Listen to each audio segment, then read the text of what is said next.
glowing bubbles,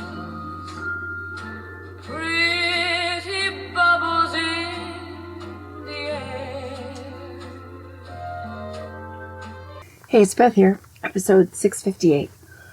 I just gotta say, I think babysitting might be killing me. Both of my knees are shot. Last night I did an easy job with 4 women. I was 3 women. I'm one of them. We're 4. It was a wedding. There were supposed to be 20 kids. I think 7 showed up. And I just had to leap and help this kid not break a lamp. And I know I could have done that 10 years ago. Now that knee, my good knee, is shot. I don't think I can see Charlie this week. 5 hours with a 1.5-year-old that doesn't really love me. Just is always looking for something. Like, looks at me, looks through me. It's like I feel like I'm at a cocktail party with a 1.5-year-old. I'm not enough. But anyway, that's just what happened. But my knee is killing me. Darn it. So, anyway, I wanted to just say something about the Downton Abbey movie. Wasn't a huge fan of the show. There was a mean guy on it.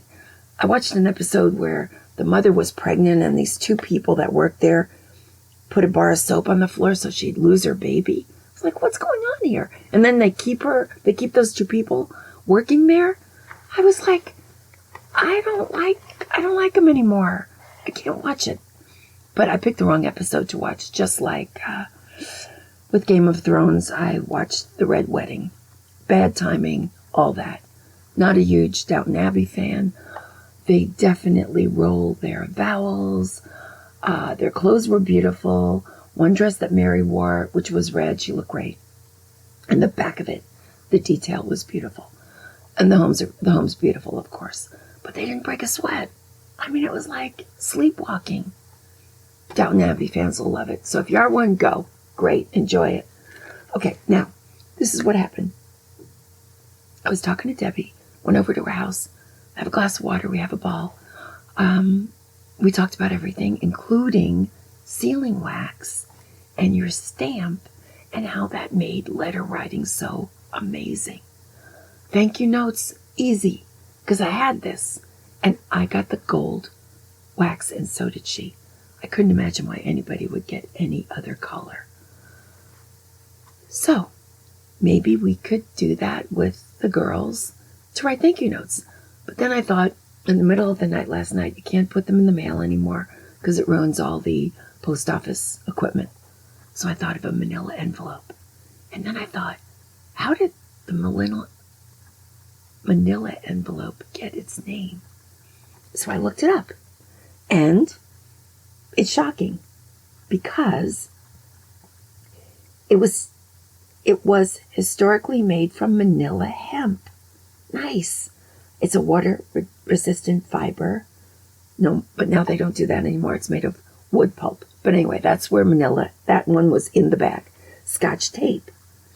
That was an ugly racist slur against Scotch people who were considered very cheap.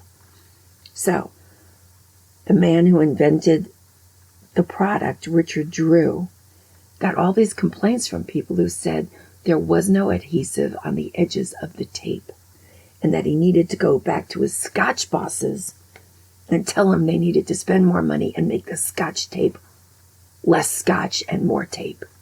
And that's where it got its name. Now, this one is for Debbie, who is a Dr. Pepper fanatic. Dr. Pepper was inspired by the father of a girl the inventor Charles Alderton was in love with. Alderton went very respectfully to request the hand of Dr. Pepper's daughter in marriage. And Dr. Pepper said to Charles Alderton, "No, you can't have her." So he named this drink, this pop soda, after Dr. Pepper, who was a staunch, just uptight individual, thought he was the richest, greatest guy in the world. So Charles Alderton got him back by making a pop drink and putting his name all over it. So that's how he got him back for eternity. Now, the Big Bang Theory, this one's for Kit. That was coined by Fred Heil in 1949. He was on BBC Radio, just talking and having one of those half-an-hour intellectual conversations that the BBC will do. And he meant it as a true insult, trying to dismiss the expanding universe theory. It irritated him to death. He talked 20 minutes out of this 30 minutes about how he couldn't stand it. And he said, it's just like a Big Bang Theory. Well, his vitriol became the official name of the leading cosmological theory, Big Bang. I hope he was an old man when he said that, and he didn't have to live 50 years. Just wishing he hadn't gone on BBC. The Wizard of Oz. How did he come up with the name Oz? I always wondered. Okay, so the writer couldn't think of the name for the town and the wizard that was good enough or strong enough. And he was staring in his office for hours and hours, and finally he landed on his filing cabinet that was off in the corner. In one drawer went A-N, A-N. The other drawer went O-C. And he saw Oz. And that's how it happened. That's pretty good. The funny bone. Okay, how did I get its name? The ulnar nerve. Okay, it's a pun, okay? Of course you know that. But when you hit the ulnar nerve very hard, they say it makes a funny sensation. I say it makes a painful sensation. But I'm going to lose this battle because it actually passes by the humerus bone. So, of course, it's going to be a pun. And it's baked in. So they win. Booting your computer. Pulling yourself up by your bootstraps, metaphorically, describes pulling itself up from inactivity.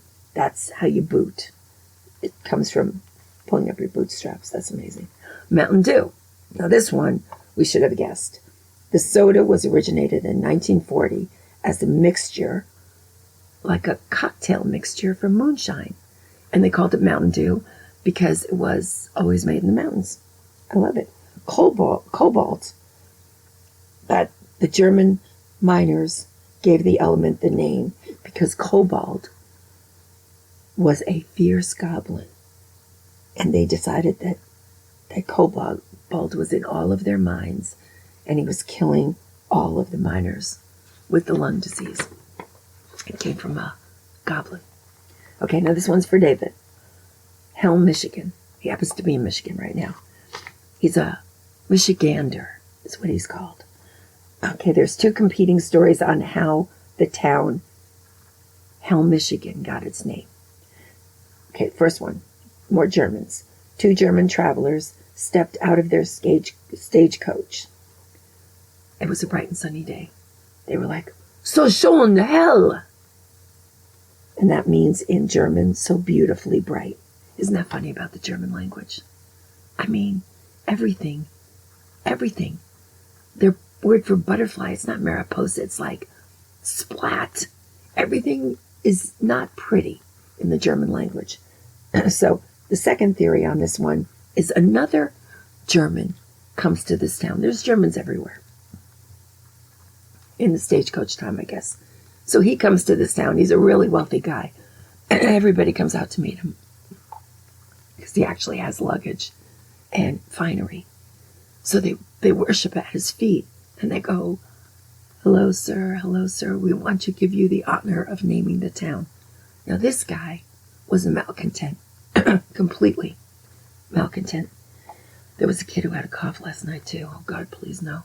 So, anyway, they said to the rich guy, you name the town for us. The rich guy looks over the town. He goes, oh, call it hell for all I care. I like that one, and I think that one's true. So those are my stories. I read the entire New York Times today, and there was only one good story. It's really cute. Okay, it was February 2013. With a foot of snow expected, I left work early and drove from New Jersey warily as my wipers squeaked in the snow and the ice stuck to the windows. I drove across the bridge, trucks everywhere. His fingers were freezing. The snow was coming down like a blizzard. By the time I got home to my little red bungalow under the Throgsneck Bridge, the snow was at my ankles. Inside, I took off my gloves, hat, sweater, everything. I left my bed unmade. Oh, God, it was inviting. But first, I checked my messages. There was one from Teresa, the 92-year-old widow on the corner. "Call me," she said, sounding desperate. God, I looked toward my warm bed, but Teresa, there's a storm outside and she was alone. On went my pants, on went my sweater, my coat, my scarf, the boots, the gloves, everything, and then I went out the door.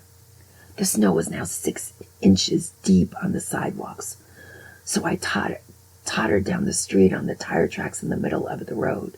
The wind stung my face. When I got to the end of the block, I pounded on her door. "Teresa," I called. No answer. "Teresa," I called again. No answer. I heard the TV blaring. Was she sprawled on the floor? I went next door and called Kathy. Kathy comes to the door. "Kathy, Teresa's not answering the door. She probably fell." Kathy ran and got her key. In the corner of the neat living room, everything's flying as Kathy's trying to find her key. She's not even putting her clothes on. She comes out in her robe. Everybody's upset. They finally get to Teresa's door. The key works. They open it up. And there she is, sitting with the Daily News on her lap. I snapped off the TV because she didn't answer the door. The television was so loud. Startled, she looked up. She goes, Kathy, Teresa, terrific. What's a 5-letter word for cabbage?" Can you believe it? Oh, that's cute. I like it. I also like Dr. Pepper. I think that's my favorite. Infamy he gave that man. And that can is ugly. It's kind of brown.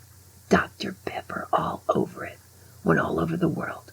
Because he wouldn't let this guy marry his daughter. Ha! Ha! They're all gone now. That was the 40s. And that story goes on. So anyway, Scotch tape.